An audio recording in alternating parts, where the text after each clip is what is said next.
Imagine turning your entire roof into a miniature power station, slashing your electric bill, and keeping the classic look of your home completely intact. The catch is that making power generation invisible requires a massive upfront premium compared to slapping standard solar panels on top.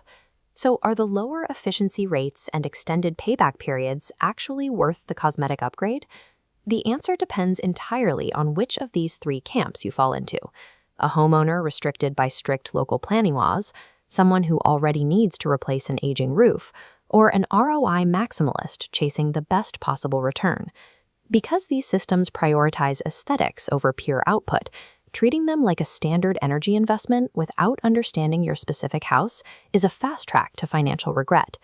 To get an accurate picture, we have to throw out the comparison to bulky rack-mounted panels. The real baseline we should test against is premium in-roof solar panels, which sit flush with your tiles.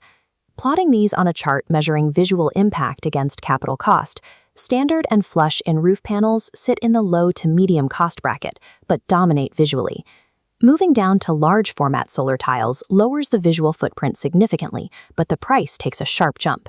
Finally, extreme camouflage tiles drop down to absolute zero visual impact, but the capital cost spikes to the absolute maximum. There is a direct, unavoidable mathematical relationship here. The more invisible you want your solar system to be, the harder it hits your wallet. Let's put hard numbers to this. We'll use a standard baseline, outfitting a typical home with an 8 kilowatt energy generation system. Starting with our benchmark, an 8 kilowatt in-roof system requires 18 panels, costs £11,500, and pays off in 8 years. Large format solar tiles need 80 to 120 units for the same output. That volume pushes the price to £17,500, dragging payback to 11 years. There is a practical upside here. If your roof has awkward angles, dormers, or limited space, those smaller tiles can squeeze into complicated faces where rigid, rectangular panels simply won't fit. But on a standard roof, choosing large solar tiles over in-roof panels means you are explicitly choosing to pay a £5,000 to £6,000 premium purely to avoid seeing black rectangles. If you want absolute invisibility, you move to camouflage tiles. These are essentially standard concrete tiles with a thin solar laminate bonded directly to the surface. Back to the chart. The trade-off for perfectly blending in is severe inefficiency. You need over 450 individual tiles to generate that same 8 kilowatts. That level of custom hardware and complex installation pushes the total cost into the ballpark of £24,000. That leaves you with an exhausting 14-year payback period, a timeline that rarely beats a standard index fund. There's also a hidden technical constraint. Solar tiles generally can't use microinverters or optimizers. You have to wire hundreds of these units together in a series, leading back to one central string inverter. Operating in a chain means heavy shade on one section acts like a kink in a hose, dragging down output for the whole string. Pursuing absolute invisibility costs twice as much upfront, and it locks you into a highly centralized system that is inherently vulnerable to shading losses. If you evaluate solar tiles in a vacuum, the math looks really bad, but roofs are not permanent structures. If you are already building a new home, or your current roof is failing and requires a mandatory structural replacement, the entire financial equation shifts. This bar represents the £17,500 large solar tile cost, but replacing 42 square meters of standard tiles forces you to spend £3,000 anyway. Deducting that mandatory sunk cost drops your solar investment to £14,500, shrinking the 11-year payback timeline to a competitive 9 years.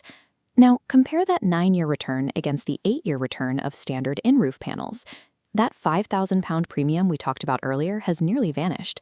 Factoring in the money you were already forced to spend on a bare roof makes the tile upgrade a much more practical choice for long-term homeowners.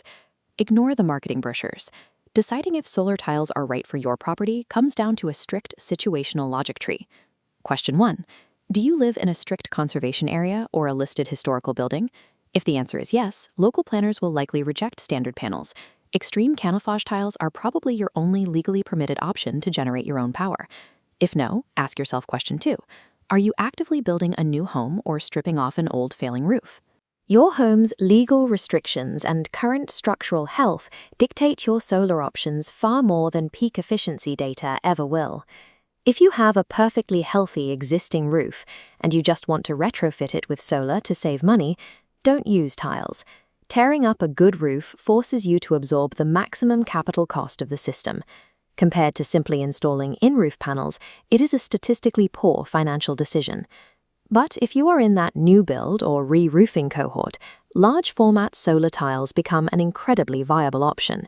They balance high curb appeal with a respectable return on investment. Just remember the hardware reality. Having 120 interconnected tiles wired together creates drastically more physical points of failure than installing 18 large panels. Solar tiles rarely make sense in a vacuum, but when the architectural requirements and your construction timing align perfectly, they offer the ultimate seamless integration of your home and modern power.